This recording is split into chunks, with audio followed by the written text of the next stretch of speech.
नमस्कार मित्रांनो, viral Indian या यूट्यूब चॅनलवरती तुम्हा सर्वांचं पुन्हा एकदा मनापासून स्वागत। मित्रांनो, नवी मुंबईचे गॉड शिवसेना, राष्ट्रवादी ते भाजप, तर कसा आहे गणेश नाईकांचा राजकीय प्रवास, चला तर जाणून घेऊया या व्हिडिओमध्ये। तरी हा व्हिडिओ शेवटपर्यंत नक्की बघा आणि आपल्या चॅनलला सबस्क्राइब केलं नसेल तर प्लीज चॅनलला सबस्क्राइब देखील करा।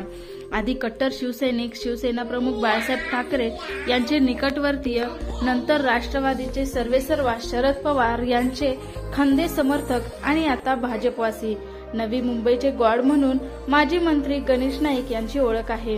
राज्यातील मोठे नेते असून देखील राज्यभर प्रभाव नसलेले आणि नवी मुंबई ठाण्यापुरतेच मर्यादित राहिलेल्या नाईक यांची राजकीय कारकीर्द कशी आहे हा व्हिडिओ याबद्दलचा।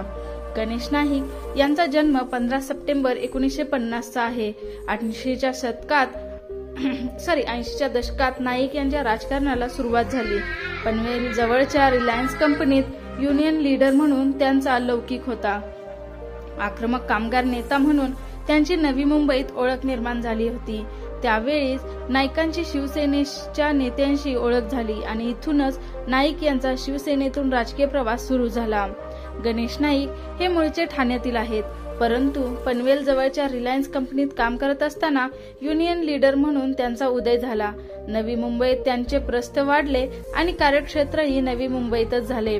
त्यामुळेच त्यांचा ठाणेकर ते नवी मुंबईकर असा प्रवास होता। शिवसेनेत असतानाच त्यांना संसदीय राजकारण करण्याची पहिल्यांदाच संधी मिळाली। 1990 मध्ये ते आमदार म्हणून विधानसभेत दाखल झाले। 1995च्या विधानसभा निवडणुकीतही त्यांचा विजय झाला होता।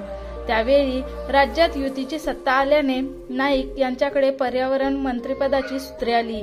त्यावेळीच ते ठाण्याचे पालकमंत्री झाले होते।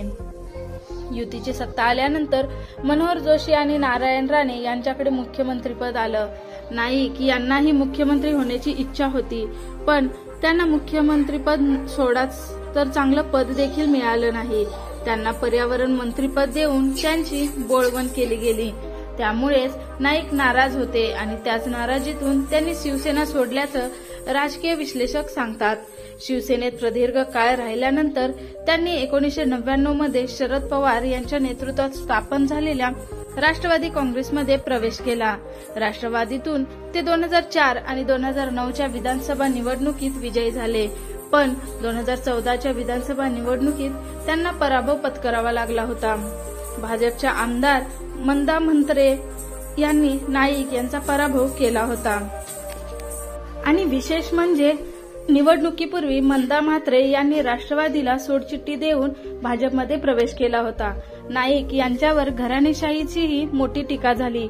नाईक यांनी 2 मुलं आणि पुतण्याला महत्वाची पदे दिल्याचा त्यांच्यावर आरोप आहे। त्यांचे चिरंजीव संजीव नाईक हे ठाण्याचे खासदार होते, तर धाकटे चिरंजीव संदीप नाईक हे ऐरोलीचे आमदार होते आणि पुतणे सागर नाईक हे नवी मुंबईचे महापौर होते। घरातच नाईक यांनी महत्वाची पदे दिल्याने त्यांच्यावर टीका होणं हे स्वाभाविकच होतं।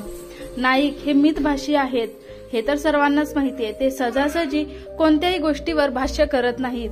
मात्र मधल्या काळात त्यांच्यावर घराणेशाहीचा आरोप झाला आणि त्यानंतर त्यांच्या भाच्याच्या ग्लास हाऊसमुळे ते वादात अडकले होते।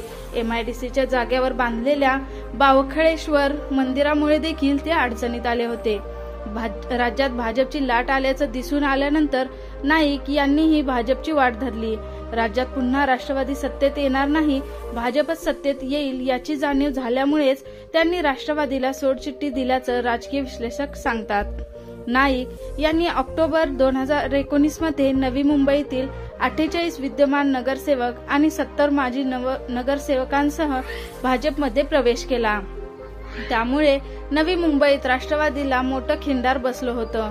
नाईक यांनी गेल्या 20 वर्षापासून नवी मुंबई महापालिकेवर वर्चस्व स्थापित केलं आहे। नवी मुंबईत आगरी समाजाची वोट बँक सर्वात जास्त असल्याने या वोट बँकेच्या जोरावर नाईक यांनी नवी मुंबईतच त्यांचं वर्चस्व निर्माण केलं आहे। तर मित्रांनो, ही होती नाईक यांच्याबद्दलची माहिती। तुम्हाला हा व्हिडिओ कसा वाटला हे नक्की कमेंटमध्ये सांगा। तसेच अशा इंटरेस्टिंग व्हिडिओसाठी व्हायरल इंडियनला व्हिजिट करा। धन्यवाद।